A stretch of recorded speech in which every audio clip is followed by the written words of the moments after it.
Les paroles les plus célèbres prononcées par des athées et des tyrans à l'heure de leur mort, César Borgia. Durant ma vie, je me suis préparé à tout, sauf à la mort, et maintenant je meurs, sans y être préparé.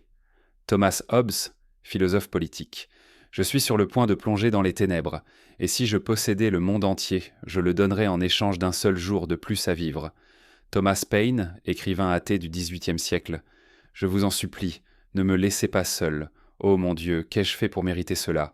Si j'avais le monde et tout ce qu'il contient, je le donnerais pour être délivré de ce supplice. Ne me laissez pas seul. Même si vous laissiez un enfant avec moi, je suis au bord de l'enfer. J'ai été un agent du diable. Sir Thomas Scott, juriste anglais, plus 1594. Jusqu'à récemment, je ne croyais ni en Dieu ni en l'enfer. Mais maintenant, je ressens leur réalité. Je suis au seuil du châtiment. C'est la justice du jugement divin. Voltaire, philosophe français, plus 1778. S'adressant à son médecin Fauchin. Dieu et les hommes m'ont abandonné. Je te donnerai la moitié de tout ce que j'ai si tu me gardes en vie encore 6 mois. Je meurs, et je vais en enfer. L'infirmière de Voltaire, même si on me donnait toutes les richesses d'Europe, je ne voudrais plus jamais voir un autre athée mourir comme lui. Il criait toute la nuit, implorant le pardon. David Hume, historien et philosophe écossais, plus 776. Un témoin de sa mort déclara « Il criait « Le feu me brûle ». Il était désespéré et abattu, au point de susciter la pitié. Napoléon Bonaparte, me voici mourant avant l'heure. Je retourne dans les entrailles de la terre, alors que je suis le plus grand empereur. Quelle différence entre l'abîme dans lequel je tombe et le paradis éternel. Sir Francis Newport, président du club des athées britanniques, à son lit de mort, ne me dites pas qu'il n'y a pas de Dieu, je suis maintenant en sa présence. Ne me dites pas que l'enfer n'existe pas, je sens que j'y glisse. Malheur à moi, gardez vos discours. Je suis perdu, c'est le feu de l'enfer. Même 1000 ans ne suffiraient non pas pour en sortir. Ah, c'est l'enfer. Le roi Charles IX de France. Auteur du massacre de milliers de protestants en 1572, je les vois passer devant moi, ceux que j'ai tués, avec leurs plaies saignantes. Ils me désignent du doigt. Je vois mon destin. J'ai fauté et je suis damné à jamais.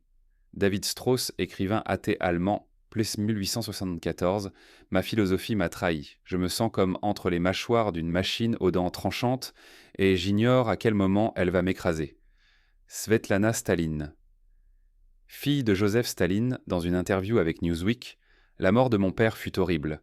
À l'instant de mourir, il ouvrit soudainement les yeux, regarda les gens autour de lui d'un air furieux et dément. Il leva la main gauche vers quelque chose au-dessus de nous, comme pour le menacer, puis il rendit l'âme.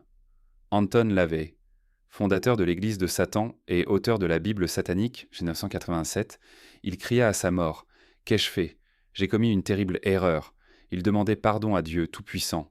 Mao Zedong, dian communiste chinois responsable de dizaines de millions de morts, sur son lit de mort, il était incapable de parler clairement et tentait de faire des gestes désespérés avec ses doigts pour demander quelque chose.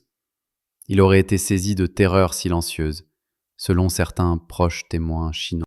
Richard Dawkins, encore vivant, mais lors d'une interview, il a dit une phrase choquante.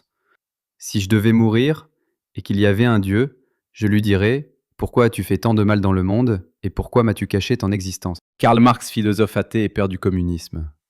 Quand sa femme lui demanda s'il voulait dire ces derniers mots, « Va-t'en! Les derniers mots sont pour les imbéciles qui n'en ont pas assez dit de leur vivant. » Nous avons ôté ton voile et ta vue est aujourd'hui perçante. Sourate Kaf, verset 22. Allahumma inna nas'aluka al-afwa wal-afiya wal-mu'afatu da'ima fid din wad-dunya wal-akhirah.